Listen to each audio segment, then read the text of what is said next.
much indeed. Thank you very much, Brooke. Thank you to the Lawfare Project for inviting me. I really do appreciate this opportunity. It's wonderful to be here in New York, to taste New York food, and to meet New Yorkers.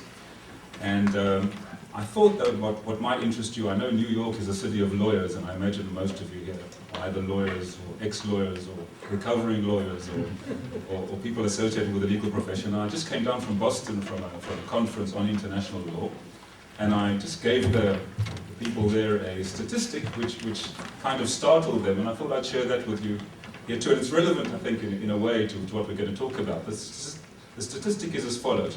In the United States of America, this is according to the internet, but I think it's more or less accurate, the ratio of lawyers to the rest of humanity is about 1 to 260. Okay? This may, but the United States is in a distant second place. To guess which other country? Israel. The ratio of lawyers to human beings in Israel is a startling 1 to 160. And I suppose that begs the question, why would our adversaries be taking us on in lawfare, okay, where this should be very much our turf? And of course, the question is, how well are we dealing with this challenge, considering what potentially should be the immense human resources we have at our command to meet it. I would suggest that we still have a way to go. But of course, what's the activities of the Lawfare Project and you folks here, I think make a crucial contribution on this level. Now, what I think I will talk about, concentrate on, and really, if this is going to be interesting as Brooke has billed it to be, it'll be interesting only to the extent that I talk about things which are interesting to you. So I really do invite you. I'll speak for a while, but after that, I invite you to ask questions about whatever interests you. If you've seen what my background is and where I've been, feel free to ask questions for which interest you. So I'm going to talk about an aspect of lawfare. We're used to thinking of lawfare as what goes on in the courts, legal actions, defending legal actions, initiating legal actions, etc. The abuse of the law, specifically the legal process to accomplish political ends.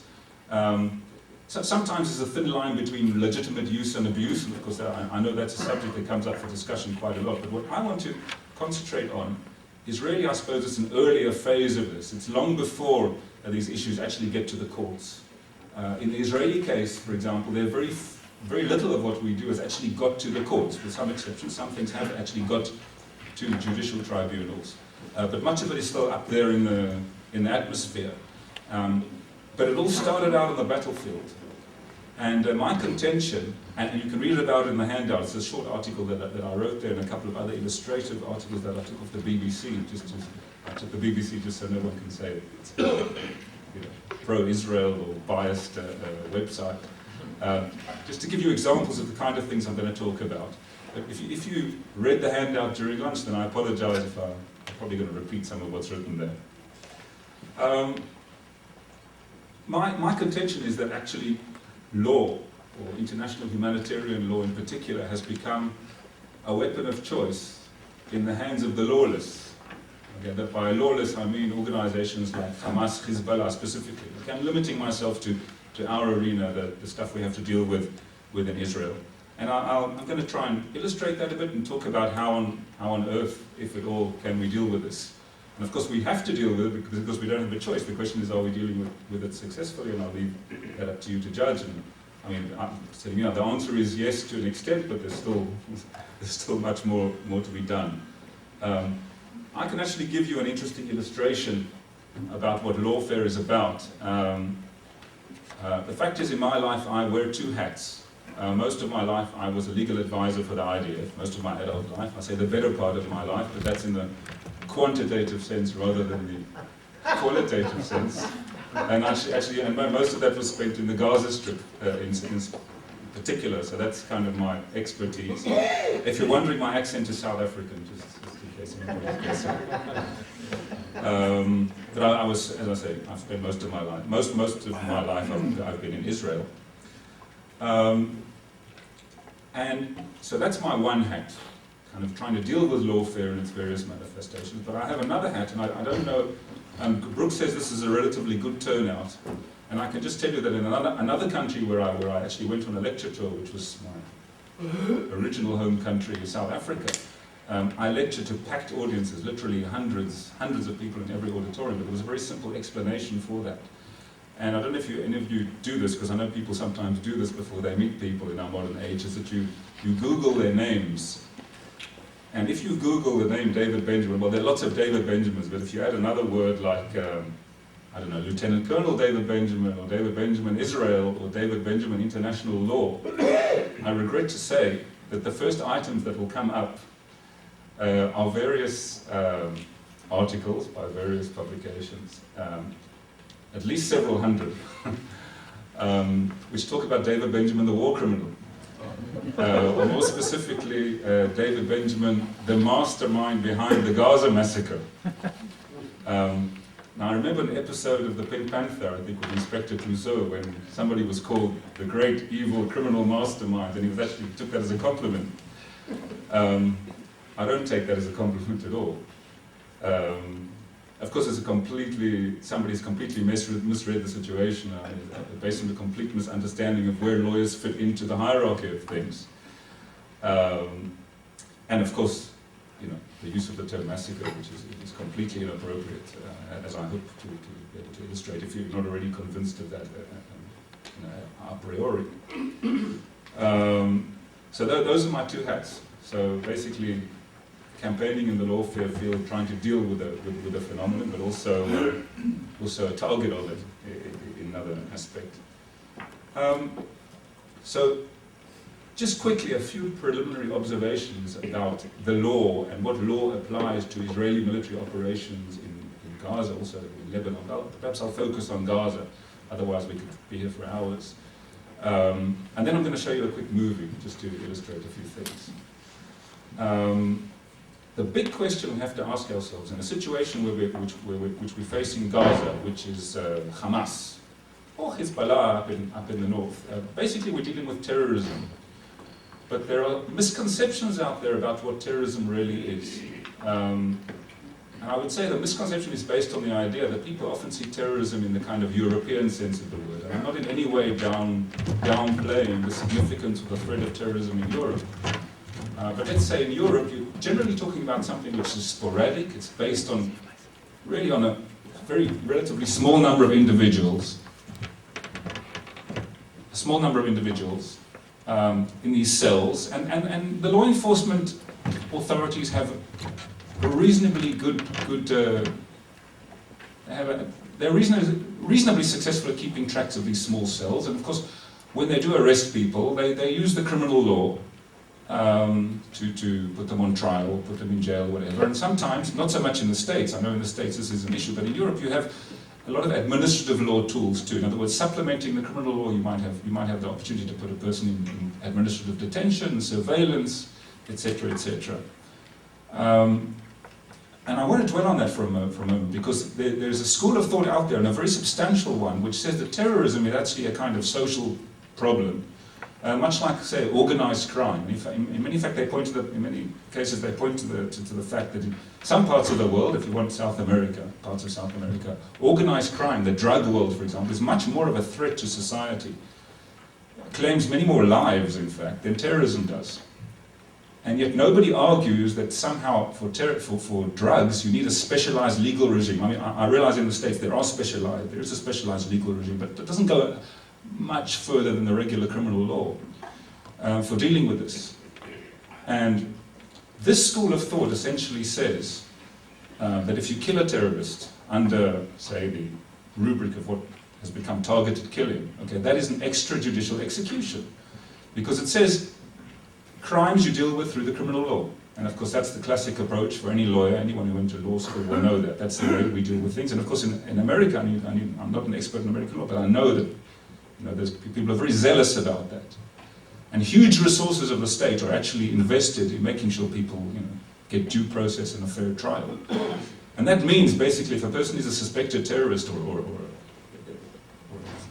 a proven terrorist, doesn't matter what, they have to be arrested. Of course, there's no question of killing a person. If law enforcement agencies kill a person, that's not supposed to happen. That's cause for an investigation.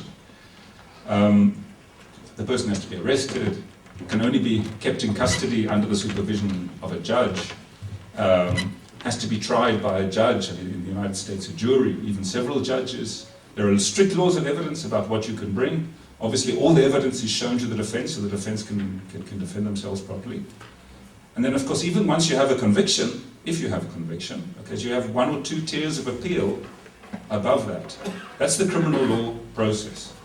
And again, a large school of thought, a very significant school of thought out there which says terrorism is a crime, deal with it using the criminal law. And just to give you an illustration, you're probably familiar, at least generally speaking, with the Goldstone report. Now, you won't find this in the Goldstone report, but I have a colleague who was at a lecture given by Justice Goldstone after the report.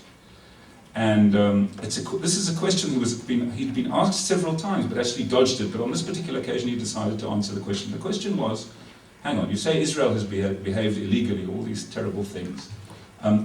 What do you think Israel should have actually done to deal with these 3,000, 8,000, 3,000 in 1 year, 8,000 over a period of about 3 years, missiles coming over from Gaza, landing on Israeli communities? And the next 2 words that he gave are just say so much about what I would say I think it's a kind of ignorance or naivety. The words were police raids. Police raids, in other words, this is a job for the police. The police should be going there, knocking on the door, reading the people their rights, taking them off to prison or whatever. By the way, I should tell you that even that is a huge step forward as opposed to some lawyers in the world will tell you. Some lawyers won't see any right at all for Israel to actually be, dealing, even arresting people. Okay, it's a much bigger thing. I won't go into that, but I mean, there are all sorts of levels. So in some respects, Goldstone was sort of like on our side.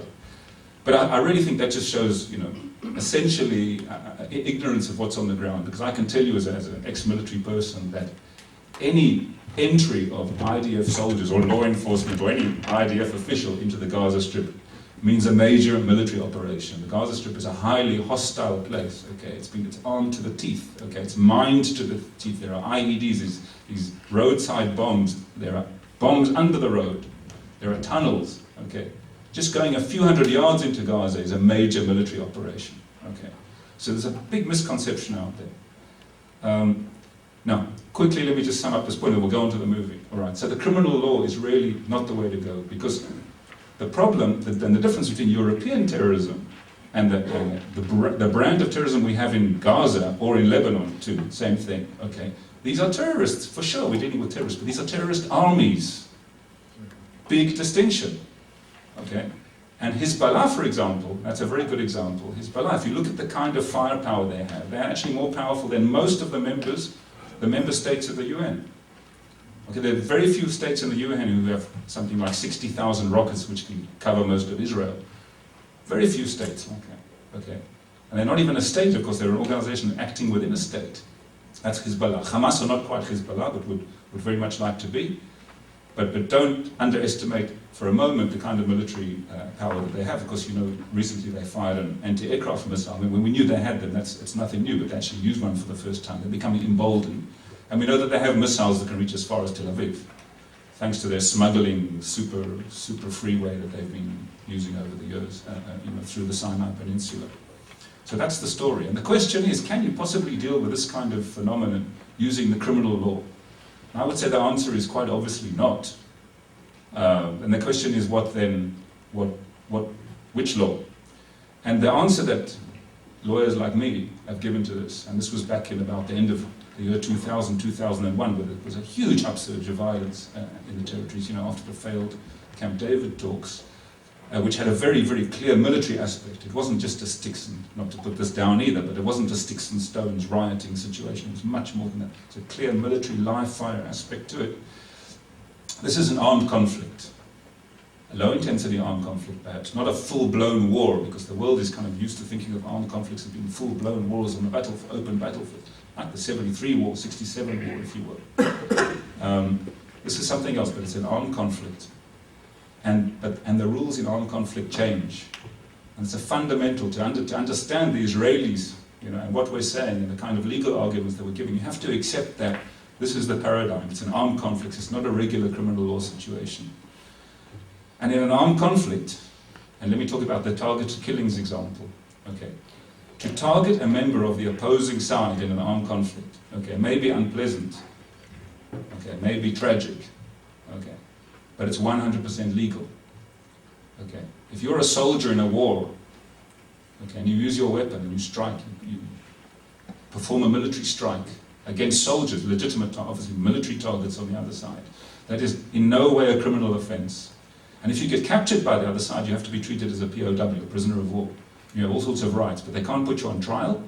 They can just keep you off the battlefield. That's basically the idea. So, we're in an armed conflict situation, and briefly, before I show you the movie, what does that mean? It doesn't mean it's a free-for-all, okay? It means, yes, people become targets. People who are taking part in hostile activities become targets. It doesn't actually matter if they're wearing uniforms at the time, okay? That's why targeted killing, actually, legally, if you accept the armed conflict paradigm, is not a big deal. Okay, basically, in the same way that in a war you target people on the other side, that's what targeted killing is. It's no more. No more than that. The problem is people don't accept the paradigm, and that's where the delta is. But quickly, what does it mean? Okay, so we say, all right, the laws of armed conflict apply, but that, by the way, is not a simple question either, because there are huge debates about what constitutes the laws of armed conflict. But I would say, and we do this often, we say on one leg, while standing on one leg, you can sum it up in 4 principles, and 2 of which are relevant to our debate here. The first principle is military necessity, which says that you only use military force in the case of military necessity, okay, not for anything else. I won't go into that. The next one is very important, it's the principle of distinction. And distinction says you have to distinguish at all times between the military stuff and the civilian stuff, okay, between people who are combatants, people taking part in military activity, people who are fighting against you, and objects which have a military use or military purpose or whatever, and civilians and civilian objects, okay? The military stuff you may target legitimately, okay, that's 100% legal in an armed conflict. Civilians, no. But the third principle actually says, there's a little bit of a proviso to that previous principle, because it's not so simple, because what happens, as happens very often, in fact, in our kinds of situations, when you have civilians on the battlefield, and unfortunately they get caught up in the crossfire. Okay, of course you may never target them deliberately, okay, but when you have civilians on the battlefield, what happens, if civilians are getting hurt? And the drafters of international law came up with a concept that is called proportionality. And it goes like this. It says that collateral damage, which is the military euphemism for harm to civilians, may never be out of proportion, okay, to the military benefit of the military attack. So even if you're attacking a legitimate target, well, assuming you're attacking a legitimate target, you still have to look at the potential damage to civilians, okay, weigh it up. And if it's excessive in relation to the benefit that you'll get from the military attack, you may not attack. I'll rephrase that because that actually takes a long time to sink in, at least it did in my case. It means you have to weigh up the value of a military target. Okay, for example, is it an important missile base? Is it a command and control center? How high up is it in the chain of command, etc.? You weigh up the value. You have to look how many civilian objects will be damaged if you attack this legitimate military target. And if it's out of proportion, if the damage will be the collateral damage is out of proportion, then you can't carry out the attack. Now, obviously, the next question is what is proportional and what isn't. Okay, I'm not going to answer that now, okay, because that is a huge debate in itself. What I can tell you as a bottom line is that the internationally accepted test, is the test of the reasonable military commander. It's not the test of the reasonable human rights lawyer. That's important. International tribunals have said, at least the international prosecutor for the former Yugoslavia said it's the test of the reasonable military commander. Because there was an attempt actually to bring NATO before the special tribunal for Yugoslavia for a certain bombing raid, and the issue of proportionality was raised and it came up there. They said reasonable military commander, but still, that still leaves us, the question is still wide open. So distinction, proportionality. The last principle, just so you know, it's the principle of humanity, which means even if you're going to kill somebody, you're allowed to kill, don't cause unnecessary suffering. Never cause unnecessary suffering. Okay. With that, I want you to keep distinction and proportionality in mind as I show you the movie. And then can we do it later? I think it'll be YouTube, by the way. Kind of a secret scoop here. but that gives you an illustration now. Now this I call a kind of, this is a manifestation of lawfare. Not entirely, I mean, there's more to it than that. But basically, I use an acronym. The acronym is PhD. I say Hamas basically uses the principle of PhD. P stands for perfidy, H stands for human shielding, and D stands for deceit. And if you add those three up, okay, you get those are the three pillars of a very effective lawfare campaign, which is waged by Hamas. Now, I'm not sure to what extent it's deliberate or what extent it's coordinated. I'm not suggesting that because I don't know. At the end of the day, okay, the kind of problems these situations create, though, Israel has to deal with in the UN, has to deal with in the International Criminal Court, has to deal with in all sorts of countries which have universal jurisdiction and take upon themselves to try people for war crimes.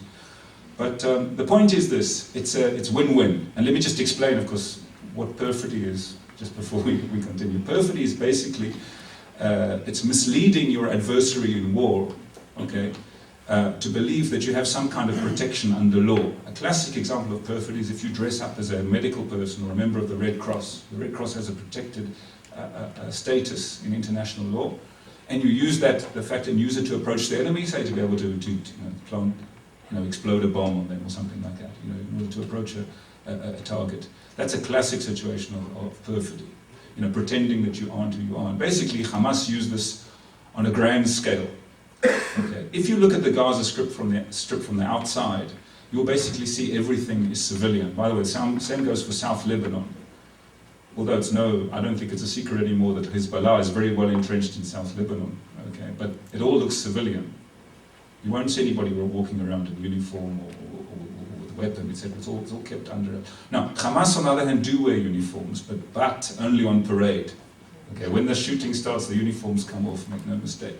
So if you're a military commander, Israeli military commander, and you have to somehow deal with these missiles which are raining down on the Israeli civilian population, and the conclusion is reached that you don't have an option other than a military option, which I think was a reasonable conclusion at least up until now.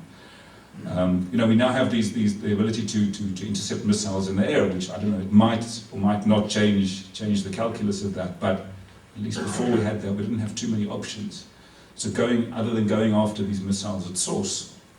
The problem is to do that, everything looks civilian. Okay, they're out of uniforms.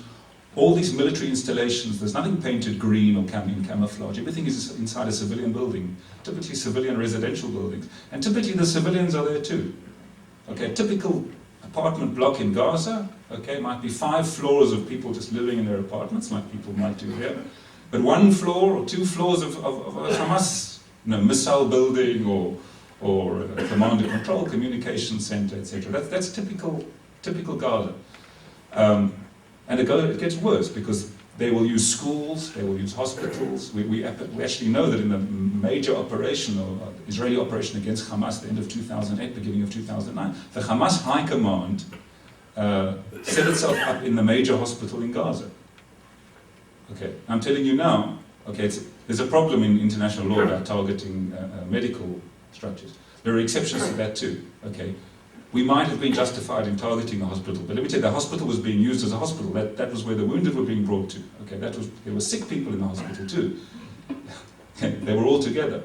Okay, and a strategic decision was made correctly, in my opinion, with hindsight, even though this is the Hamas High Command, and not to target the hospital. But that to me is lawfare par excellence, because basically, what's holding us back from targeting? And it's a win-win situation. What's holding us back? First of all, it's not the law. Okay, it's very much a moral thing. Okay, I know I'm familiar with many situations where even under law, the lawyers can sign off on them certain attacks, but the people have to carry them out. The pilots have to pull the trigger. They just won't. They won't go there. Okay, my experience is, for example, any situation where civilians can be seen physically, as opposed to people you can't see, but people you can actually see. Okay. People are very reluctant, naturally, certainly Israeli pilots, to my experience, are very reluctant to pull the trigger. Very reluctant. Even if we're talking about a legitimate target next door. So it's become a very effective way, and it's a win-win. It's a win-win tactic, because it means either Israelis, like in the hospital case, either we won't attack, even that's the Hamas high command, the ultimate, classic military target, all right? Or if we do attack, okay, we get ourselves into all sorts of trouble, okay, because you can be sure that there will be an international community out there just waiting, okay, for this chance to pounce. Now, I'm not suggesting for a moment that everyone in the international community are on a crazy anti-Israel campaign. I'm not suggesting that at all. Okay, a lot of people are genuinely concerned about human rights, and that's where it's from. But there's a lot of misinformation out there. And that brings me to the D of the PhD. I think the human shielding part speaks for itself, and that was in the movie. But the D is the deceit. Okay, what they will do is go out of their way to present a situation which may or may not have been much worse in terms of civilian casualties, etc., and damage to civilian property, much worse than it actually was. Okay, and if you could I'll just give you an illustration of a classic situation. If you're, for example, the Goldstone mission, and even if you're in good faith, let's assume that the Goldstone mission is in good faith, okay, just for the purposes of this discussion. They arrive in Gaza, they're taken on a guided tour of Gaza, and they're taken to a tour of sites which the Israelis bombed. Okay, so they might go to an apartment building which has been leveled. Okay, now, first of all, I would say you should draw a conclusion from the fact that particular apartment building has been leveled, and yet all the apartment buildings around it are still standing. I would say that kind of says, there's something to be learned from that, but let's put that aside. The problem is you go to that apartment building, time has passed, so Hamas has taken care to remove any possible trace of anything that looks military from that site. Okay, and what do you have? You have a war crime. Okay, remember the 4 principles? Okay, you cannot target civilians deliberately. So it looks like the Israelis dropped a big bomb on a civilian building. Okay, war crime. Of course it is. Now let me tell you what the problem is. Okay, well you could say, okay, well Israelis just explain to Justice Goldstone that it was actually a military target in disguise. And here, there's a built-in problem which we actually haven't yet found a solution for, and the problem is this. I mean, how do you actually prove that a building, for example, is a military target? Okay, because it doesn't look like one. Okay, under the laws of war, it's supposed to carry arms openly. Okay, military targets are supposed to be kept separately from civilian. Actually, one of the clauses of one of the conventions was up there on the wall, on the screen. How do you prove that it was a military target? Well, bring the evidence. Okay, but now what's the problem with this evidence? And any of you who might be associated or familiar with the military will know this. This is intelligence information. It's all intelligence that we have. Okay, and intelligence by definition is classified. It's secret. Okay, you can't give it away. Why can't you give it away? Okay, because if you give it away, the other side will know how you got it. Okay, and especially if you're in the middle of a conflict. It's one thing if you have peace and it doesn't matter. Well, I can tell you there are still things from the Second World War in London, in the archives, which are still classified to this day, things which are considered so secret from the intelligence world. Okay, you still can't see them until this day. That's the nature of intelligence. So you might have a goldmine of information which incriminates, and you know that a certain building is a major Hamas target, but all the information you have is intelligence, okay? And there's no way you can give that information up. Because let me just explain, it's not just a question of explaining where you got the intelligence from, which of course is a problem. If you're in a regular court of law, of course you can't just say what you know, you have to explain where you got it from and how you got it. And even that might not be because it's hearsay, but whatever. There's another problem. The very information itself, the very fact that I know that a building has a certain function, okay, is in itself, for people who are trying to decipher my intelligence, okay, all it needs to be is reverse engineer. They reverse engineer that statement and they get to where the source came from. Okay, and you can't allow yourself that luxury. Certainly not in the middle of an armed conflict. That means if, heaven forbid, but if an Israeli officer one day has to find himself or herself in front of an international tribunal, having to explain why a certain building was targeted by an Israeli aircraft, and we might have a file this thick on the building proving beyond any reasonable doubt that that is the case, okay, that file will remain classified. Okay, that person might have to take a dive. Okay, because they have to weigh up the interest of exposing this intelligence to an active enemy, all right, or trying to get off the hook. So that's a built-in problem which I'm not sure we have a good solution for. I can tell you what Israeli solutions are, but I don't think we have a good solution for it. So we have a problem then. What Hamas is challenging us on are distinction, because it's very difficult to distinguish between military and civilian, as you've seen. Okay, how do you actually go about doing it? Well, of course, the key is intelligence information. All right, assuming you have it. Now, you can imagine all sorts of situations in the world where the intelligence that the military has is a lot less good, okay, than what the Israelis have about Gaza. You know, Gaza is a next door neighbor. We know Gaza pretty well. We've been there for many years, etc. But you can imagine other situations in the world. Say Americans, for example, might find themselves in an armed conflict somewhere in the Middle East, okay, with a missile threat. Similar, not quite the same, because there'll never be a missile threat on the home front. There'll never be the same pressure that the Israelis might be under, but maybe a significant missile threat on American forces. And they won't have the intelligence to know where all the targets are.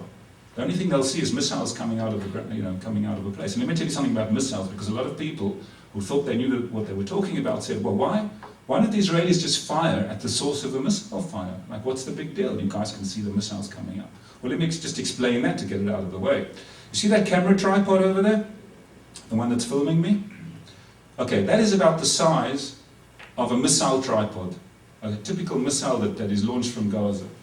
Okay, basically Hamas put the missile on it, they aim the missile, okay, and they fire the missile. Once the missile's been fired, the only thing left to return fire at is that, the tripod. Not much of a target. Okay. But let me add in, generally speaking, that tripod will be either in a children's playground or at least in a civilian area where there are civilians. Okay? So even if you do fire back, you're taking a huge risk about harming civilians. Generally speaking, there's a proportionality problem. That's a typical proportionality issue, right? Because to hit a tripod like that is not worth the lives of 10 civilians or 20 civilians or whatever. Not even one civilian, probably. Not that. And of course, the missile crew, this is something else I want to point out, they don't wait around, okay? They don't wait around.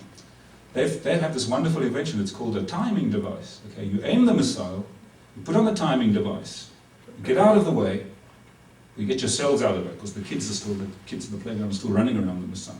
Okay, and then the missile goes off. Okay, so it's not like the missile crew are waiting around to be fired at. Okay, that's a typical situation, so you should know that kind of response is not a viable military response. Every now and then you'll hear in the news Israelis managed to target a missile crew, but it's like finding a needle in a haystack. It sometimes works, but you can't base the solution on that. Okay. So we have a problem with distinction. We have a problem with proportionality, because you saw the example there. What do?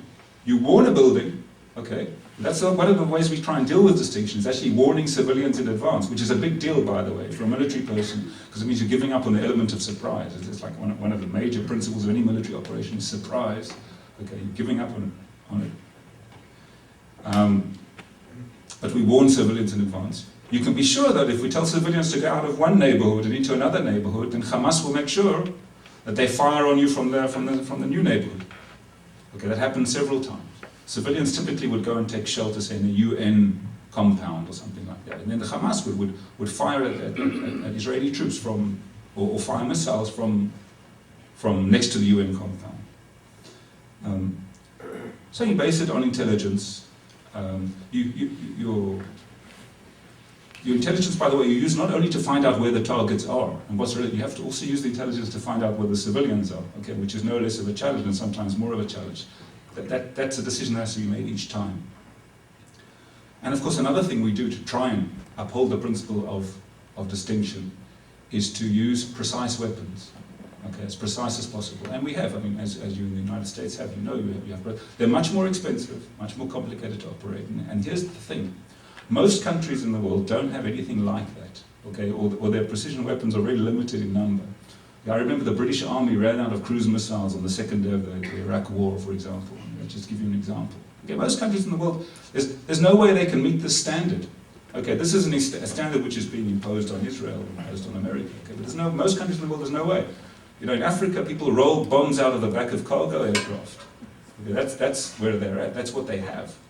Now, what do I have to say to them? If you don't have a precise missile that can go through a small window, that means you can't. Your hands are tied. It's a question of it. But that's one of the ways of dealing with this distinction problem. Okay, now, proportionality. Proportionality comes in because when you've warned the building, you're trying to deal with the distinction problem. People have gone. You've warned the building. Then what's happened? Instead of evacuating the building, people are going up on the roof of the building. They're calling in their friends and relatives. And that's become standard procedure in Gaza. What do you do then? Because think, okay, you have this proportionality test. Okay, but as I said, if it's not proportional, if there's too much potential civilian damage, then the attack will be not unproportional and illegal. And potentially that means any target can be immunized as long as you have enough civilians on it. All right? Might be an important target, but if you put enough civilians on the roof, you can't attack it under international law. So what are you going to do about that? Now, in the last few minutes before I open this to questions, okay, I'm going to try and tell you how we try and deal with that problem. Okay, and unfortunately, Israelis came up with a kind of creative, unique solution. I mean, and it works so far. It'll probably, Hamas will probably work out a way to deal with this, but it works so far. It's given them the nickname "knocking on the roof." Some of you might have heard of this. Basically, the idea is this: it's after months, and I remember months, if not years, of sort of banging our heads against the wall. How are we going to deal with this problem? Because in one of the articles you'll see there's an example of people who went up on the roof, and the Israelis didn't attack the target.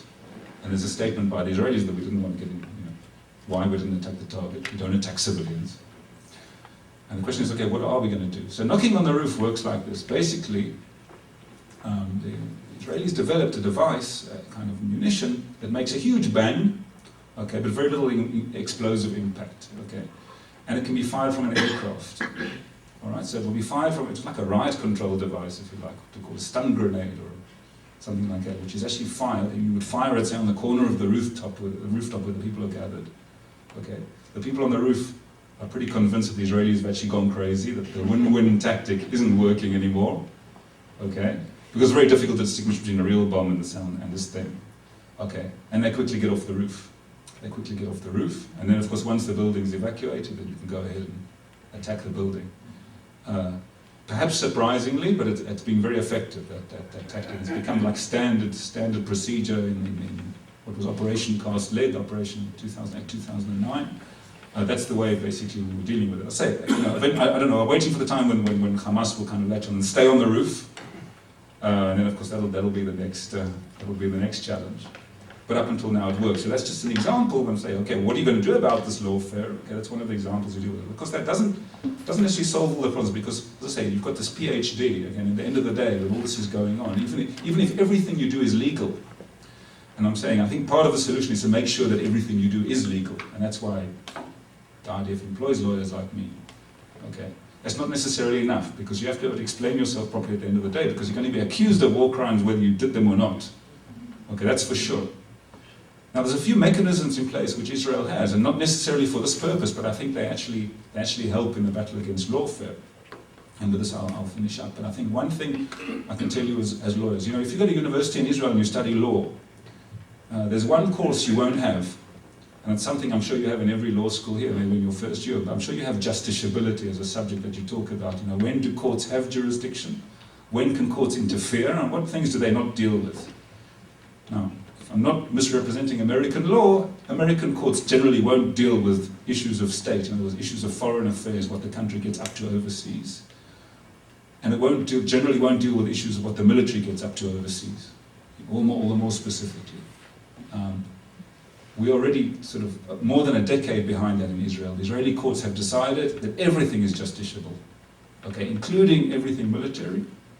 Okay, and basically means that a Palestinian living in Gaza, if they have a problem with an IDF military operation, can actually petition the Israeli Supreme Court, okay, and raise any claims they may have about the legality of that operation.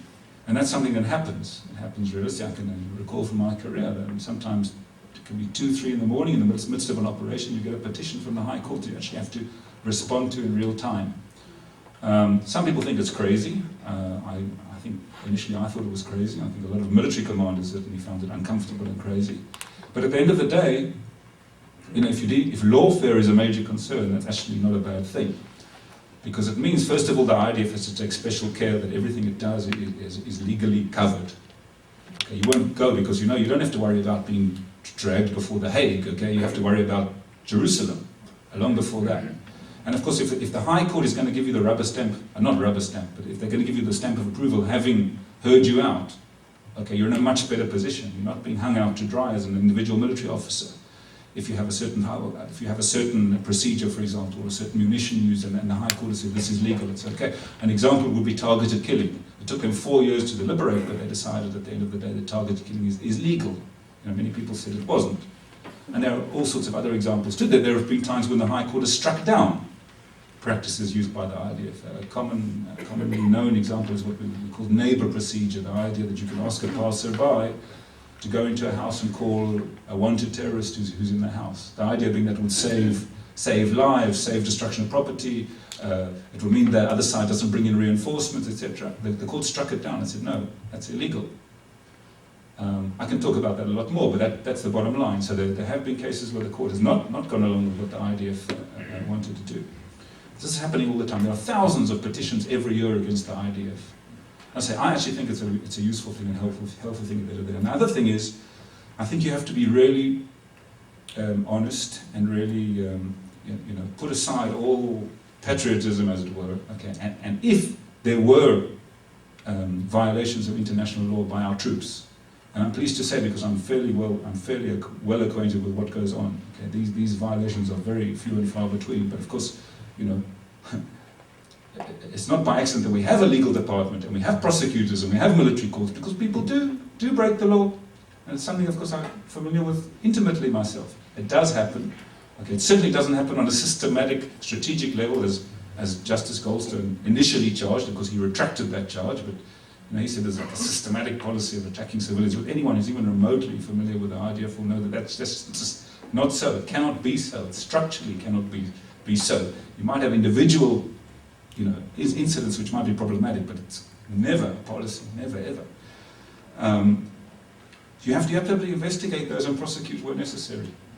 Because the advantage of that, assuming that in the world today, Israel, at least that the Israeli legal system still is generally understood to be a serious legal system, a proper legal system, an objective legal system. A lot of people don't realize that even the military legal department is entirely independent. The military legal department is entirely independent of the military command, even though it's part of the army. And it's subject to civilian oversight, but both by the Attorney General and, of course, the High Court of Justice on any decision that anybody might make. And those are important because there's a principle of international law called complementarity.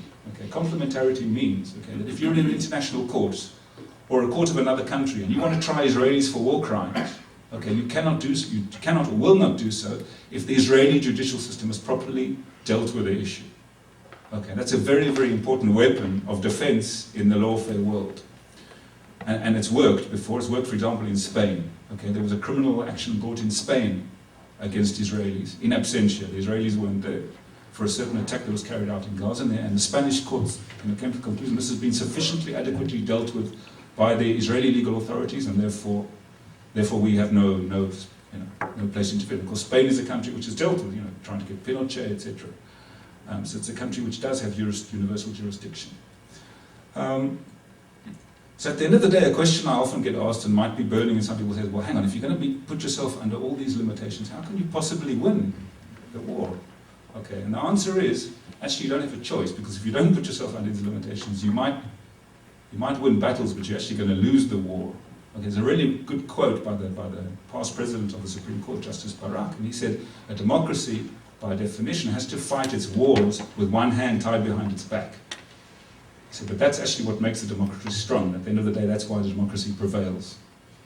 There's no other way of doing it. Now, I illustrated in an example of a soldier. Okay, if you're sending a soldier to put their lives in danger on the front line of a battle, okay, that person, and man or woman, has to be absolutely convinced that they're on the right side. Okay, absolutely convinced. There should never be any question. Okay, that you're dealing with terrorism, that you're on the right side of this. I'm going to leave you with that thought and invite you to ask any questions you like. Yeah. Before we open it up, and I think we have about 25 minutes for Q&A, so we'll probably get to everyone. I just want to make a couple points. David Benjamin mentioned that, and we saw in the video, how there was a strategic systemic policy of terrorist groups like Hamas, for example, and Islamic Jihad and Al-Aqsa to use people as human shields, to use civilians as human shields. But in my opinion and in my experience, it goes even further than that. There is a state-sponsored education policy, and many of you know here that I did a movie, it's called The Making of the Martyr. It's here actually for sale, where the Palestinian Authority has instituted through its educational system, through television programs, radio broadcasts, the political leaders advocate this, religious leaders advocate this, that Palestinian children voluntarily go and place themselves in harm's way, and they can do that by actually operating as human shields. But they're also now recruiting children to become human bombs. So we've had over a dozen cases of Palestinian children under the age 17 and under who have actually been blown up. Most of them are blown up by remote control. They're being used as human bombs. Some children are given bombs in their backpacks. They're not told what their contents are, and they're blown up by remote control. And this is not just happening in the West Bank. This is actually a phenomenon that's prevalent throughout the Islamist world. In Afghanistan, in Iraq, in Pakistan, we see children being targeted directly by terrorist groups and being used by terrorist groups as human shields. So make no mistake about it, what we're seeing happen on the battlefield in Gaza and in certain areas of the West Bank at times is what's happening on the battlefield throughout the Islamist world. And it hammers in the point in terms of the Goldstone report. I'll never forget, I had a conversation when the Goldstone report came out with a fellow of ours in the United States military, and I was going on and on about how, you know, Justice Goldstone and the authors of the report completely misinterpreted the laws of armed conflict. This was a lawfare delegitimization effort against Israel. Why would they do this to Israel this, Israel that? And he stopped me and he said, Brooke, the Goldstone report, and I've told this story before, the Goldstone report is not about Israel.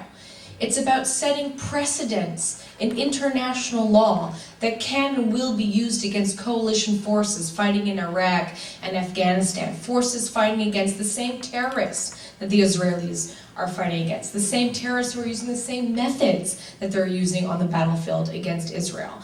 And not just the way the legal system works. It works via precedent. If you have one case against one party, it creates a precedent in international law, and it will be used against other parties.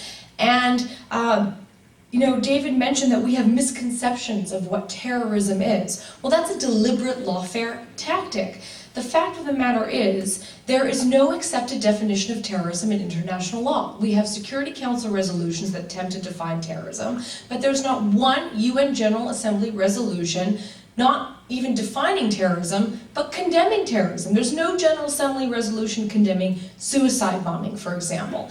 And what that does is creates a state of confusion. If you walk down, if you have time today, go down to the footprints of the World Trade Center, stop 10 people and say, what is terrorism? Can you define the crime of terrorism? What is Islamist terrorism? Over 10 years after 9/11, and I guarantee you 9 out of 10 people will not be able to define the enemy or the tactic that the enemy is using in order to defeat us. And this is a problem, because if you cannot define your enemy, if you cannot define terrorism, then how can you possibly understand it, and how can you defeat it?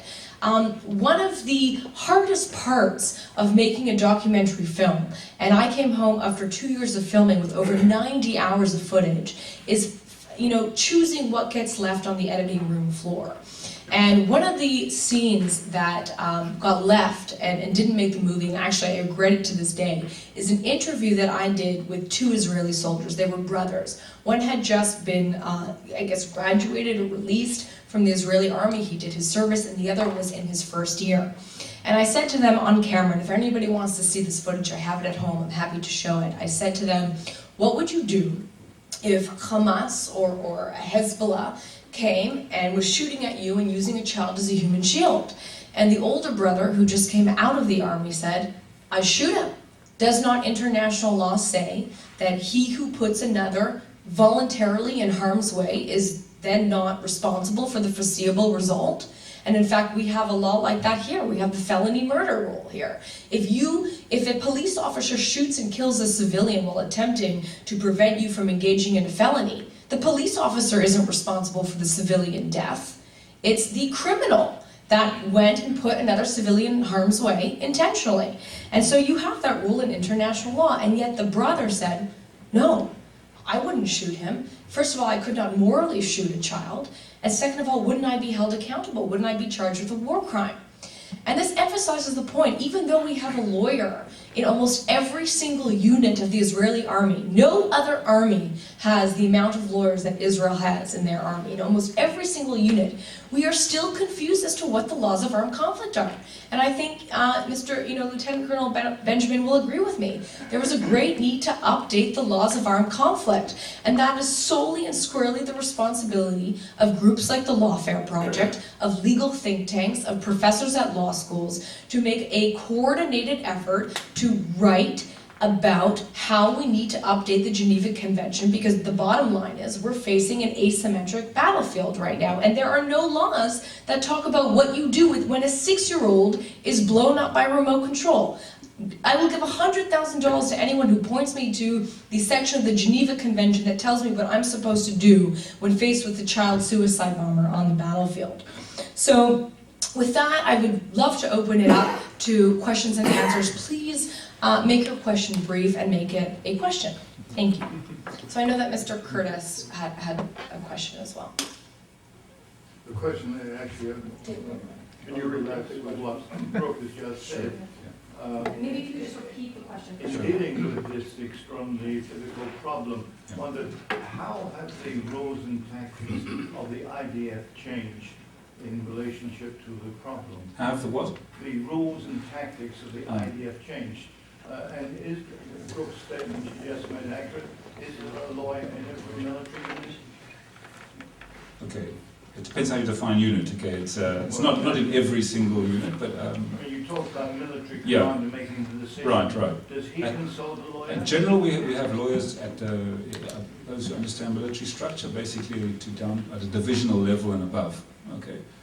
If necessary, we'll have them below that as well, according to certain missions, etc. But as a routine matter, it would be divisional level and above. So just to be clear, so there's a lawyer in every division level? Yeah. It kind of depends, okay, but that's as a general, as a general principle. That's the general concept is at a divisional level. You need it kind of, generally, but you might need for specific reasons. You might need to go below the divisional level. Well, what does that mean exactly? And does the military commander therefore consult the lawyer before any action is Not any action. Look, it's very important to and we must stress this. The military commanders are the ones who make the decisions at the end of the day. A lawyer is not a decision maker. A lawyer is an advisor. Okay. However, a lawyer is different perhaps to any other advisor that the commander might have around the table. Okay, in the sense that if a lawyer says something is illegal, okay, and the commander still goes ahead with it, all right, that commander is taking a lot on their shoulders, okay, especially because the lawyer comes from the unit which can actually prosecute that commander. So there is obviously there's a certain weight to the opinion of a legal advisor, which is different to say the opinion of any other officer. The other important thing, which is a built-in factor, is that the legal advisors in the IDF are independent, as a matter of institutionally independent. In other words, even if I can be the only officer, I can be outranked several times by the military commander, but I can speak my piece. In other words, I don't have to worry about I have to go along with what the commander wants, which is it's not necessarily the same for other officers. And I mean, the IDF as a culture there's a culture which does encourage people to speak out, even if you're junior. There it is, but it's obviously easier if you're institutionally independent, and that's important. In terms of what changes have been made, of course, that the IDF is looking at this more closely. I think the 6-Day War, 73 War, these issues didn't even come up. Even first Lebanon War, they hardly came up, even though there's plenty problems. There were plenty of problems with civilians on the battlefield, Beirut, etc. But there's been an upsurge of interest in the whole human rights aspect, laws of war aspect. I think there was a kind of period, I think if I could say, it correlates more or less with the Clinton presidency. There was an idea that we're past these wars. The Israelis and the Palestinians were making peace. For a while, the world seemed more peaceful. There was more of an emphasis on human rights. And of course, when everything exploded again, then we have to deal with this new discourse on this new updated discourse, more demanding discourse on human rights. So yes, obviously the army is looking at it. Now, I won't go that as a matter of policy, the IDF keeps all its rules of engagement secret. In other words, that won't tell you exactly in what situations soldiers can do what. I can certainly tell you that as a general principle, obviously, that the awareness of international law and the importance is what we've set up in the last, quite a long time ago, a law school, a military law school, which we didn't have before, which didn't, it's very much part of the training now. Every officer, at least, and many soldiers as well, depending on their positions, will be trained in this law and the deployment of lawyers. There are also other officers who are deployed as humanitarian officers to look after the civilian population. They are part of any organic military unit, okay, and their job is to look after the civilian population wherever that unit might be operating. They will be on a battalion level, more or less. Okay, so those things, the idea is that they will bring about an improvement and more and more awareness of these issues as the IDF goes about its military operations. Can I follow that? Is there any other country that deals with what Israel is in, say, asymmetrical conflict? There's basically one really which deals with it, and that's America. United States, yeah. Yeah, more than anyone. I would say that Israel and America are kind of really grappling with these things, and the rest of the world is, the other English-speaking countries also, but not to the same extent. The rest of the world is a black hole. Yes. Yeah, Richard. David, you mentioned some NATO case where the decision was extended as a reasonable military standard. Could you expand somewhat on the case? Do you have It was a bombing. Citation, maybe? I don't have a citation on me, but I don't remember the name. But it's not actually a judgment of the court. What court was it? It's okay. He asked me about the case where they said the reasonable military commander is the standard for proportionality. So there was a case before the Yugoslav tribunal of a bombing, I think of a bridge, if I'm not mistaken, during the Yugoslavia campaign. And the prosecutor had to decide whether to charge NATO commanders with a war crime, because there were many civilians killed. And what has been published is the opinion of the prosecutor's office. Okay, so it's not a judicial decision, it's an opinion of the prosecutor's office. But I mean, all the other prosecutions in NATO are against, not against NATO, sorry, in the tribunal, they're against the other side, where the, very clear-cut atrocities and war crimes were committed. There's no need to sort of like, what's the word, fiddle about, because proportionality is, one person's proportionality might differ from another's. I mean, most war crimes tribunals don't have to get into those issues of real proportionality because, it's actually really Israel who's like brought into account on these kind of issues. Was that proportional? Was it not proportional? Because there are obviously there can be a lot of debate about what is and what isn't. But just to throw out some numbers for you now, we're very careful not to give them. We don't give numbers to military commanders. Okay, but I can tell you, for example, if you look at targeted killings, again, operationally, okay, the ratio of civilians to combatants in terms of the number of casualties is that for every 30 combatants who are killed in a targeted killing operation, one civilian dies. And that's in targeted killing operations. And at that number, you can see the graph. I mean, it wasn't always like that, okay, but the number just went down like that because the military's become more and more professional, technically, etc. If you include operations like Operation Cast Lead, you throw that in, and then the ratio of civilians to combatants is still relatively, and I say this, it's not the word is not the good word. Good, okay. And I'm not from a military professional point of view, because obviously it's a huge challenge to pick out the combatants among the civilians. But the ratio would be 4 combatants to 1 civilian. That's more or less the overall ratio in Israeli military operations. And it compares very favorably to the kind of numbers that are coming out of other places like Afghanistan or Iraq, where there you have the opposite ratio. You have 4 civilians to 1 combatant, which is also, it's impressive if you think of the kind of situations where forces are operating. So that's... Judy? Yeah. Well, the preferred method under the Obama administration has been the drone strike. So I'm curious, has the United States military been developing law similar to what Israel? And also, I've gone to briefings where retired military people have said in the U.S. that defense policy is really being formulated by the lawyers, and there's tremendous frustration within the military. Yeah, I can understand the frustration, but I think it's become a necessity. I mean, I think the lawyers need to have to know how to conduct themselves and not be too irritating. But I think it's, you know, the lawyers need to be there today in the current world. I don't know to the extent. I know in America now, like in a drone strike, they have a lawyer in the room on every drone strike to make the call, which is quite startling. Really, I'm not sure that in Israel we would be at that kind of stage, because we don't want to substitute the discretion of the military commander at the end of the day. There's a delicate balance you have to play. You know, you want to give the military commander the tools to make the decision. You advise the military commander, but you don't want to ever substitute the military commander. And I'm worried about a situation that you have to be right. If you're sitting right next to the military commander and he says, can I, I can't, I don't think that's a healthy situation.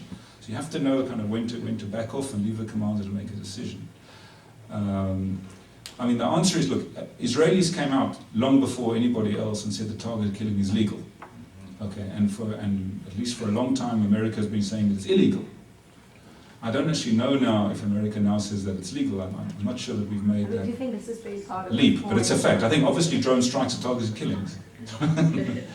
It's obviously. If I may also pipe in, the problem in terms of what's being taught here at our schools, like at West Point and NDU, if you pick up the New York Post today, there was a story that Sergeant Dooley was fired because he was giving a lecture, I think it was National Defense University, on what Islamist terrorism is.